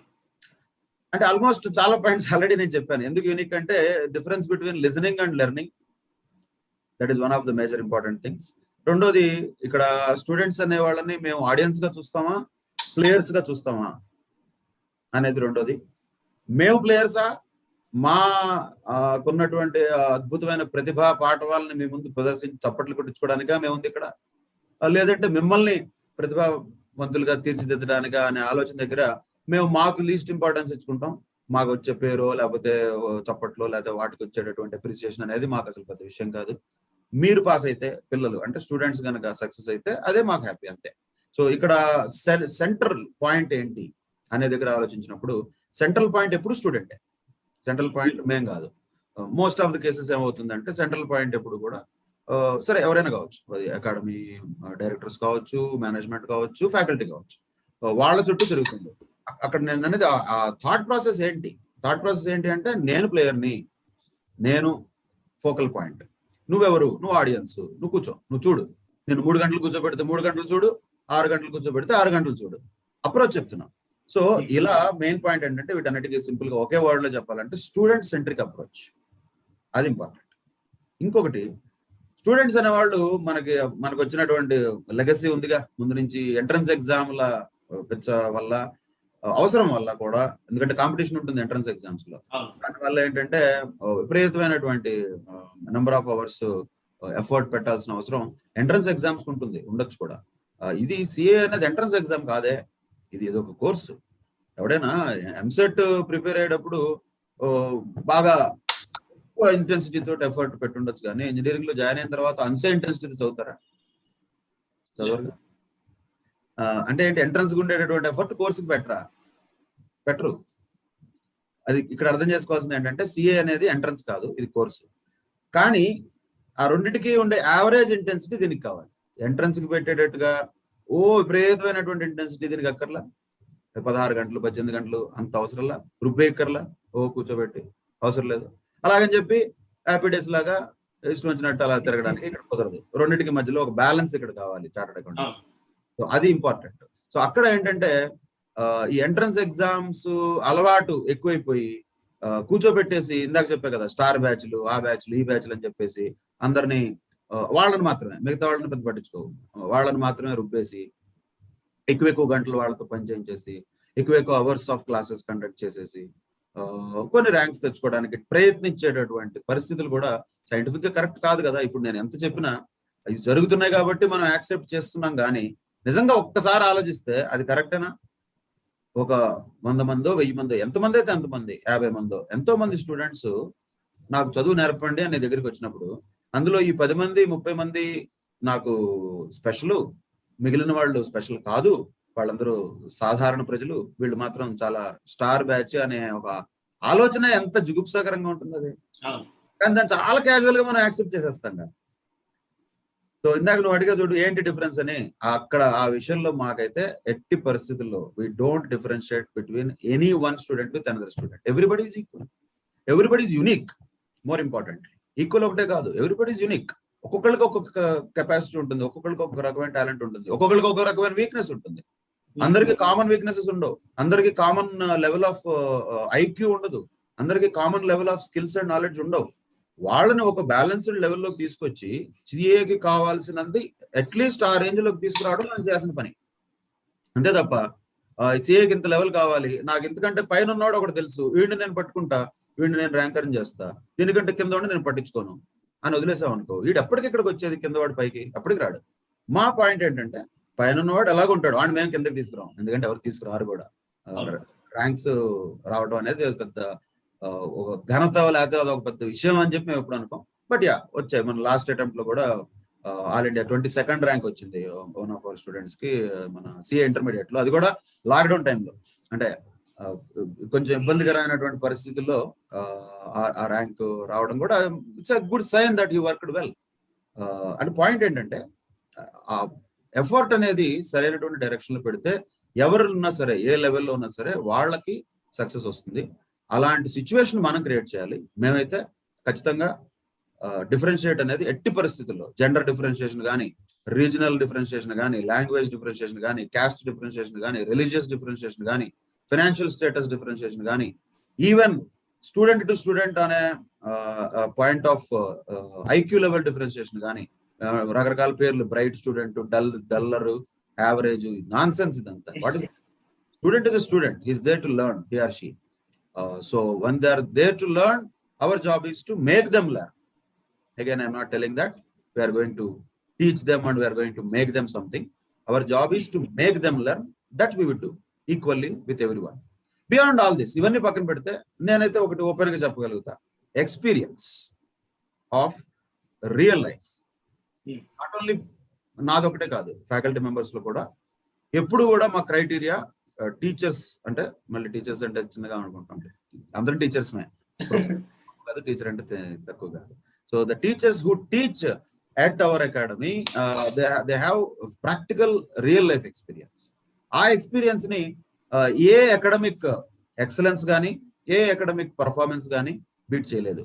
ఎందుకంటే అదే ఉపయోగపడేది ఈ కోర్స్ కి. ఈ కోర్స్ ఒక ప్రొఫెషనల్ కోర్సే తప్ప ఇది పూర్తిగా 100% అకాడమిక్ కోర్స్ కాదు అని మనకు అర్థమైనప్పుడు, ప్రొఫెషనల్ అంటే ఎవరు? ఎక్స్పీరియన్స్ ఉన్నటువంటి వాళ్ళే ప్రొఫెషనల్స్. పుస్తకాలు చదివేసి బాగా చదివేసి అద్భుతంగా పర్ఫామ్ చేసి టాప్ ర్యాంక్స్ కూడా వచ్చిన వాళ్ళు ఉన్నారు, వాళ్ళు టీచింగ్ లోకి వచ్చిన వాళ్ళు ఉన్నారు. వాళ్ళు అకాడమిక్ నాలెడ్జ్ లో ఏమి అసలు మనం క్వశ్చన్ చేయడానికి ఉండదు, ఎందుకంటే they are excellent in that. But point ఏంటి, మనం టీచ్ చేస్తున్నది మనకు తెలుసా? ఫస్ట్ ఆఫ్ ఆల్ నిజం లైఫ్ లో తెలుసా? పుస్తకంలో తెలుసు, ఈ లెక్క ఉంటుంది, ఆ లెక్కని ఎలా సాల్వ్ చేయాలి తెలుసు. ఎలా సాల్వ్ చేయాలో తెలియటం గొప్ప విషయం కాదు, అసలు ఇంపార్టెంటే కాదు, అది సెకండరీ. ఎందుకు సాల్వ్ చేయాలి, అసలు ఇలాంటి ప్రాబ్లమ్స్ లైఫ్ లో ఎందుకు వస్తాయి, అలాంటి ప్రాబ్లమ్స్ వచ్చినప్పుడు మనం ఎలా ఫేస్ చేయాలి అనేది ఒక ప్రాక్టికల్ అప్రోచ్ తో, అప్లికేషన్ ఓరియంటెడ్ అప్రోచ్ తో నేర్చుకోవాల్సిన కోర్స్ కాబట్టి చార్టర్డ్ అకౌంటెన్సీ. ఈ కోర్స్ కి ఎక్స్పీరియన్స్ ఆఫ్ ద ఫ్యాకల్టీ అనేది చాలా చాలా ఇంపార్టెంట్. ఆ విషయంలో definitely I can proudly say that Champs faculty team is one of the most experienced teams in the entire India, and particularly in terms of international experience also. I doubt any other academies have people with such a vast international experience and at higher levels. So a point of view lone maakunnatuvanti real life practical corporate and international experience ni share chestuntam mem along with academics. అద్భుతమైన actors, చాలా fresh actors కూడా ఉన్నారు. ఇప్పుడు అమితాబ్ బచ్చన్ ఉన్నాడు అనుకో, అమితాబ్ బచ్చన్ కి కూడా acting వచ్చు, చాలా మంది ఫ్రెష్ యాక్టర్స్. కానీ అమితాబ్ బచ్చన్ కి ఉన్నది మిగిలిన వాళ్ళకి లేనిది ఏంటంటే అంటే ఆ experience. How comfortably he can share that with others అనేది. Of course he is an actor, he needs audience. We are not actors, so we are coaches, so we need players. So we coach people so they become players with our experience. So అక్కడ మళ్ళీ అదే example వస్తుంది. ఎందుకు Gopichand academy? Shuttle చెప్పేది అది ఒకటేనా? కాదుగా, నేర్పించడానికి అక్కడ చాలా ఉన్నాయి అకాడమీస్. మరి ఎందుకు గోపీచంద్ అకాడమీ? ఎందుకంటే Gopichand himself is a successful player. Gopichand academy shuttle లో ఇంకేం చేయలేక గోపీచంద్ అకాడమీ పెట్టుకోలే. ఆల్మోస్ట్ కొన్ని డెకేడ్స్ ఆఫ్ రికార్డ్స్ ని బ్రేక్ చేసి Gopichand was all England champion at one point of time, and later he started an academy. So point ఏంటంటే, ఒక successful experienced professional దగ్గర నేర్చుకోవడానికి ఇంకొక లెస్ ఎక్స్పీరియన్స్డ్ ప్రొఫెషనల్ దగ్గర నేర్చుకోవడానికి ఉండే డిఫరెన్స్ ఉంటుంది చూసావా? ఆ డిఫరెన్స్ డెఫినెట్ గా ఉంటుంది. So if at all one particular point అనేది చెప్పాలనుకుంటే, experience is what is our strength అని చెప్పుకోవచ్చు. సార్ లైక్ ఇప్పుడు దాకా మీ academy it's a great thing to discuss about your academy యూనిక్నెస్ నాకు చాలా బాగా నచ్చింది. అండ్ ఇప్పుడు ప్రస్తుతానికి అందరి స్టూడెంట్స్ ఉన్న సిచ్యువేషన్ ఏంటంటే లాక్డౌన్. లాక్డౌన్‌లో సీఏ ఎగ్జామ్స్ పోస్ట్‌పోన్ అయినాయి. డేట్ తెలీదు. సో వాళ్ళు భయంతో ఉన్నారు. ఎప్పుడు డేట్ వస్తుంది? నేను ఎంత చదువుకోవాలి? ఎలా చదువుకోవాలని? సో దీని మీద మీ మెసేజ్ ఏంటో చెప్తారా? ఇది చెప్పడం చాలా తేలిక. అది అనుభవించే వాళ్ళకి తెలుస్తుంది. నేను స్టూడెంట్ గా ఉన్నా కూడా డెఫినెట్ గా మీకులాగానే అదే ఒక రకమైనటువంటి ప్రెషర్ కావచ్చు, ఒక అనిశ్చితమైనటువంటి సిచ్యువేషన్ కావచ్చు, కానీ ఫీల్ అయి ఉండేవాడిని కూడా, ఎవరైనా ఫీల్ అవుతారు. అయినప్పటికీ ఇన్స్పైట్ ఆఫ్ ఆల్ దట్, ఇందాక మనం అనుకున్నట్టు ఒక సిఏ స్టూడెంట్ యొక్క యాటిట్యూడ్ లోనే ఒక ఛాలెంజింగ్ మెంటాలిటీ ఉండాలి. వీడియో గేమ్స్ లో లాగానే ఇది కూడా ఒక కంప్లీట్లీ డిఫరెంట్ సిచ్యువేషన్ వచ్చేసింది వీడియో గేమ్ లో. కానీ మనం దాన్ని ఫేస్ చేయక తప్పదు, అది మనం ఫేస్ చేయాలి అనేటటువంటి ఆ స్ట్రాంగ్ ఫీలింగ్ ఉంటుంది కదా, ఆ టఫ్నెస్ ఉంటుంది కదా, that should be ideally one of the characteristics of any CA student. అందుకే చాలా మంది అడుగుతుండేటప్పుడు నేను అదే చెప్తా, ఇప్పుడు సిఏ కోర్సు టఫా అంటే నేను ఒకటే చెప్తా, CA is tough for easy going people and it is easy for tough people. Tough అంటే ఇక్కడ అంటే ఆ డిటర్మినేషన్ అనేది లోపల అంత స్ట్రాంగ్ గా ఉండాలి. అది అలాగే ఉంటుందా? ఉండదు. మనం మనుషులమే కదా, ఏదో ఒక టైంలో అనిపిస్తుంది అబ్బా ఏంట్రా ఇదంతా అని. But still we have to come back, we have to think about it. Yes, ఇది ప్రాబ్లం ఉంది, మనం దీన్ని ఫేస్ చేస్తాం, ఇది ఛాలెంజ్ గానే తీసుకుంటాం, అంతే తప్ప ఇది ఒక మనల్ని ఒక పుల్లింగ్ డౌన్ ఫ్యాక్టర్ గా తీసుకోకూడదు అని మనల్ని మనం సెల్ఫ్ మోటివేట్ చేసుకోవాలి. మామూలుగానే ఇవన్నీ అవసరం ఈ కోర్స్కి. ఇప్పుడు ఇలాంటి కరోనా పరిస్థితుల వల్ల ఏంటంటే ఎక్కువ మందికి ఇలాంటి అవసరం పెరిగిపోయింది. సో ఎప్పటికప్పుడు ఈ ఛాలెంజ్ ఉంది అనేది మనం యాక్సెప్ట్ చేయాలి. దాని నుంచి పారిపోతే ఉపయోగం లేదు. It is a challenge, we have to face that. And most importantly ఒక పాజిటివ్ పాయింట్ ఆఫ్ వ్యూలో కనుక ఆలోచించినట్లయితే మనకి వచ్చినటువంటి ఎక్స్ట్రా టైంని ఎలా ఉపయోగించుకోవచ్చు. అందుకనే ఈ ఉన్నటువంటి పరిస్థితులు డెఫినెట్ గా బాధాకరం, డెఫినెట్ గా stressful, frustrating. I know that and I'm not saying అంతా కామన్ గా ఉంది, అంతా బాగానే ఉంది, మీరేం బాధపడద్దు, ఇలాంటి అబద్ధపు మాటలు నేను చెప్పను. It is factually very distressing situation, no doubt about it. But point ఏంటి, మనకేంటి ఆప్షన్ ఉంది? సో మనం కూడా దానిలో పాటుగా డిప్రెస్ అయిపోవాలా? మనం కూడా దీంతో పాటుగా నెగిటివ్ థాట్స్ ని క్యారీ చేస్తూ భయపడుతూ ఏంటి అన్సర్టనిటీ అని చెప్పి రోజుకి 20 గంటలు ఆలోచిస్తూ అందులో కుమిలిపోవాలా? లేదంటే ఎస్ అది ఉంది, ఒక 10 నిమిషాలు ఆ థాట్ కూడా వస్తుంది. నాకు నెగిటివ్ థాట్ రావడం తప్పు కాదు, వస్తుంది. ఆ 10 నిమిషాలు 5 నిమిషాలు డిప్రెసింగ్ గా ఉంటుంది. అది కూడా మన మనుషులమే కదా, అనిపిస్తుంది. కానీ ప్రాబ్లం ఏంటి, పాయింట్ ఏంటి, అందులో మునిగిపోకూడదు. మనం అక్కడే మనం ఏం చేయాలి, ఎస్ ఈ థాట్ వచ్చిందని కూడా యాక్సెప్ట్ చేయాలి. ఆ థాట్ రావడమే తప్పు అని అనడం కూడా కరెక్ట్ కాదు, వస్తుంది. అది వచ్చిన తర్వాత okay, no problem, yes this is a challenging situation, but I will come out of it, I will try to come out of it, I will do my best to come out of it అనేది ఎప్పటికప్పుడు మనం self motivate చేసుకుంటూ, అలాంటి thoughts ఇవి పురుగులు లాంటివి. ఆ పురుగుల్ని మన బుర్రని తొలచడానికి ఎక్కువ స్కోప్ ఇవ్వకూడదు, కానీ పురుగులు ఉంటాయి. లేకుండా బుర్రని మొత్తం క్లీన్ గా ఉంచేటటువంటి సాధనం ఇంతవరకు మనిషి కనిపెట్టలే. చెప్పడానికి బాగుంటుంది కానీ ప్రాక్టికల్ గా ఆ పురుగు అనేది అందరికీ ఉంటుంది. ఆ పురుగు ఎంత కంట్రోల్లో ఉంది అనే దగ్గరే పాయింట్. మీరు అబ్సల్యూట్లీ కరెక్ట్ గా చెప్పారు. ఈవెన్ నేను కూడా అది ఎక్స్పీరియన్స్ చేస్తున్నాను. ఆ పురుగు అనేది పురుగు ఉంటుంది. అది రకరకాల ఇప్పుడు ఉన్నటువంటి పరిస్థితుల్లో ఇది ఈ రూపంలో ఉందంటే అది ఒక్కొక్కసారి పాజిటివ్ గా ఉండొచ్చు, ఒకసారి నెగిటివ్ గా ఉండొచ్చు, ఒకసారి డేంజరస్ గా ఉండొచ్చు. ఏది ఉన్నా సరే అది అలా ఉంటుంది. దాన్ని మనం కంట్రోల్ చేయాలి, దాన్ని అక్కడ ఉంచుకుని దాన్ని ఎలాగోలా సమాధాన పరుచుకుని మనం చేయాల్సిన పని మనం చేయాలి. సో అందుకని ఇప్పుడు ఉన్నటువంటి డిఫికల్ట్ టైమ్స్ లో ఎంత మనం ఆ పురుగుని కంట్రోల్ చేయగలము అనేదే చాలా important. Thank you sir. And మన వీడియో చూస్తున్న వాళ్ళందరూ కనీసం ఈ వీడియో చూసిన తర్వాత అయినా వాళ్ళలో కొంచెం మార్క్ తీసుకొస్తారు. అట్లీస్ట్ ఈ సిఏలోకి ఎంటర్ అవ్వకముందు అండ్ సిఏ మీద వాళ్ళు ఉన్న మైండ్ అని నేను ఆలోచిస్తున్నాను. And I hope that it would be successful. And మన వీడియో చూసే వాళ్ళకు కూడా ఒక రిఫరెన్స్ ఏంటంటే, సార్ ఇందాక ఇంత పెద్ద బుక్లు అన్నారు కదా, సార్ ఇంకానే ఉన్నాయి చూడండి. That's true. That's true. ఇంకో point I just wanted to make give a clarification. ఇప్పుడు ఈ వీడియో చూసే వాళ్ళలో కొంతమందికి ఇప్పుడు మనం తెలుగులో మాట్లాడుతున్నాం కాబట్టి చాంప్స్ లో క్లాసెస్ తెలుగులో చెప్తారేమో అనే ఒక అభిప్రాయం రావచ్చు. తెలుగులో మాట్లాడటం, తెలుగులో కమ్యూనికేట్ చేయడం మన మాతృభాష కాబట్టి అది మనకి ఎప్పుడు గర్వకారణం, అది వేరే విషయం. మనం ఒక కోర్సు, ఒక అకాడమిక్ కోర్సు అనే దాన్ని మనం పర్సూ చేసేటప్పుడు అది ఆ కోర్సుకి కావాల్సినటువంటి లాంగ్వేజ్ లోనే మనం పర్సూ చేయాలి. ఎందుకు చెప్తున్నానంటే, we're the institution which strictly follows only English delivery, only English, no Hindi, no Telugu. అది సీఏకి అవసరం. నాకేదో ఇంగ్లీష్ మీద దురభిమానం ఉండే, లేదా తెలుగు మీద హిందీ మీద తక్కువ చిన్న చూపుండే కాదు. అది ఒక కోర్సుకి అవసరం కాబట్టి అది అలాగే ఉండాలి. ఏదైనా సైంటిఫిక్ గా ఉండాలి తప్ప మన ఇష్టాలతోటో, మన కెపాసిటీ తోటో, మనకున్నటువంటి సిచ్యువేషన్ తోటో దాన్ని మ్యాచ్ చేసుకోకూడదు.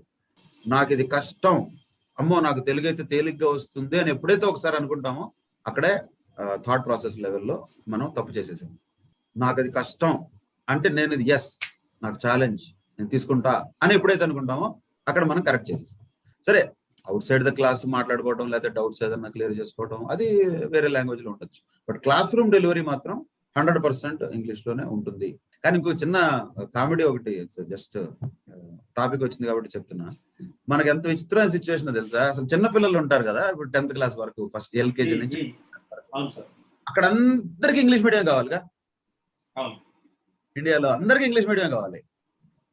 ఆ బుడ్డోళ్ళకి అసలు వాళ్ళకి ఇంగ్లీష్, తెలుగుకి, హిందీకి వాళ్ళకి ఏం తేడా తెలియదు, వాళ్ళకి అవసరం కూడా లేదు. ఎందుకంటే వాళ్ళకి ఏదో ఒక లాంగ్వేజ్ కమ్యూనికేట్ చేయడానికి సరిగ్గా వస్తే చాలు.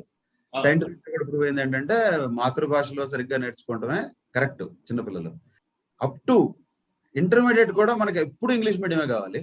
కానీ CA which is almost post graduation, recent గా కూడా నువ్వు కూడా గమనించే ఉంటావు, post graduation level of recognition UGC ఇచ్చింది చార్టర్డ్ అకౌంటెంట్స్. ఇక్కడికి వచ్చేసరికి నాకు లోకల్ లాంగ్వేజ్ కావాలంటే హిందీలో కావాలి, నాకు తెలుగులో కావాలి. ఇది ఎక్కడికి కావాలా? చిన్నప్పుడు ఎక్కడైతే నువ్వు తెలుగులో నేర్చుకోవాల్సిన టైంలోనేమో నీకు ఇంగ్లీష్ మీడియం కావాలా. ఇప్పుడు ఎప్పుడైతే నువ్వు నిజంగా ఇంగ్లీష్ లో నేర్చుకోవాల్సిన టైం వచ్చిందో ఇక్కడ తెలుగులో, హిందీలో కావాలా? ఏంటో నాకు అర్థం కాదు. బట్ నా పర్సనల్ ఒపీనియన్ అయితే స్కూల్ లెవెల్లో మాతృభాషలో నేర్చుకోవటం బెటర్, ప్రాక్టికల్ గా కుదిరిన.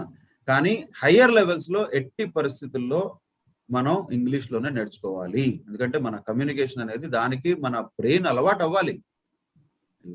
క్లాస్ లో ఒక కొన్ని నెలల పాటు క్లాస్ లో ఇంగ్లీష్ వింటున్నారంటే ఏం చేస్తుంది బ్రెయిన్? ఇంగ్లీష్ లో ఆలోచించడానికి స్టార్ట్ చేస్తుంది. అప్పుడు మీకు ఆ తర్వాత రేపు పొద్దున్న ఏదైనా కంపెనీలో చేరినా, ఎవరితోటన్నా మాట్లాడాలన్నా కంఫర్టబుల్ గా అప్పుడు ఫీల్ అవుతారు. కానీ తీరా ఇక్కడంతా తెలుగులో చక్కగా హిందీలో మాట్లాడేసుకుని కంపెనీలో చేరిన తర్వాత ఫస్ట్ మంత్ లోనే మీటింగ్ ఏదో పిలిస్తే అక్కడికి వెళ్తే నోరు పెగలదు మనకి. ఎందుకంటే అలవాట్లేదు. మనకి ఇంగ్లీష్ వినడం అలవాట్లేదు, ఇంగ్లీష్ అంత ఫాస్ట్ గా గ్రాస్ప్ చేయలేం, మాట్లాడడం అలవాట్లేదు. సో కమ్యూనికేషన్ స్కిల్స్ ప్రాబ్లమ్స్ వస్తాయి.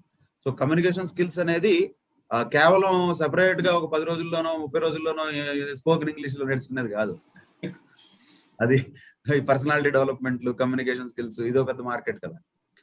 సో దానికి డబ్బులు ఇస్తే కొనేసుకోవడానికి కుదరదు. అట్లా డబ్బులు ఇస్తే కమ్యూనికేషన్ కాన్ఫిడెన్స్ కావాలి. అది ఒక పీరియడ్ ఆఫ్ టైమ్ లో, over a period of time, step by step acquire చేసుకోవాలి. అది ఎక్కడ చేసుకోగలుగుతారు? ఈ లెవెల్లో కాకపోతే ఇంకెప్పుడు చేసుకుంటారు? ఈ లెవెల్ తర్వాత మీకు మిగిలిందే ఉంది, డైరెక్ట్ బయట అవుట్ సైడ్ వరల్డ్ కదా. So this is the last level. We have to understand one point. అదే మళ్ళీ చెప్తున్నా, this is the last level almost chartered accountancy అనేది, before we enter into the real life. School కాదు, 10th తర్వాత ఇంటర్కి వచ్చేస్తారు. Intermediate కూడా last level కాదు, దాని తర్వాత డిగ్రీకి వచ్చేస్తారు, లేకపోతే దాంతో పాటు చార్టర్డ్ అకౌంటెన్సీకి వచ్చేస్తారు. లాస్ట్ లెవెల్ ఇది. So before going to the real world we should be ready for the real world. World will not be ready for us. కొంచెం మనం వీక్ గా ఉంటే ఫుట్బాల్ ఆడేస్తుంది వరల్డ్, ఏం డౌట్ లేదు. సో మనం రెడీగా ఉన్నాం అనుకో, we're ready to face the world. So that is the environment we try to create. So that is why medium of instruction is English and only English అనే దానిలో కూడా I doubt many institutions in India, except few in Chennai and other South Indian states, a lot of institutions in the entire country are going with regional languages, which may be comfortable for somebody, but we have to understand comfort is not the important thing. Need is important. Want is less important. So we definitely think about and cater to the needs. ఎలా తెలుస్తాయి మాకు needs అంటే మేము already ఈ కోర్సులో journey చేసి ఉన్నాం కాబట్టి, కోర్సులో మాత్రమే కాదు బయట లైఫ్ కూడా చూసి ఉన్నాం కాబట్టి, అది ఇండియాలో మాత్రమే కాదు ఇంటర్నేషనల్ గా కూడా చూసి ఉన్నాం కాబట్టి ఏం కావాలి ఈ కోర్సులో అనేది మాకు ఒక బెటర్ ఐడియా ఉంటుంది. దాన్నే నెక్స్ట్ జనరేషన్ కి పాస్ చేయడానికి మేము ట్రై చేస్తాం. So that is the essence of what hour academy stands for అనే దానిలో వన్ ఆఫ్ ద పాయింట్స్ ఇందాక మిస్ అయినట్టున్నాను, అది గుర్తొచ్చింది ఇప్పుడు, అందుకే అది యాడ్ చేస్తాను. అలేదు సార్. సో బేసిక్లీ లిజనర్స్ ఏం కావాలంటే వాళ్ళకి ఒక మంచి అకాడమీ అనేది కావాలి. సో సార్ చెప్పింది విన్నారు కదా లిజనర్స్. మన ఛాన్స్ సిఏ అకాడమీ వచ్చేసరికి లక్డీ కపూర్లో రెడ్ హిల్స్ లో మహబూబ్ రెసిడెన్సీ ప్రగతి ఆఫ్సెట్ ప్రింటర్స్ పక్కనే ఉంటుంది. మరి సార్ అసలు ఈ వీడియో సెషన్ ఎంత మందికి హెల్ప్ అవుతుంది అని నేనైతే కన్ఫర్మ్ గా చెప్తాను, ఎందుకంటే దీంట్లో ఉన్న ఇన్ఫర్మేషన్ అలాంటిది. I also hope so. Yes sir, I am very happy to share this information with you sir. First of all మా డౌట్స్ క్లారిఫై చేసినందుకు, ఇంత ఇన్ఫర్మేషన్ షేర్ చేసినందుకు very much thank you sir. Thanks Murali. Yes sir. Sure, bye, all the best, and అందరికీ నమస్కారం.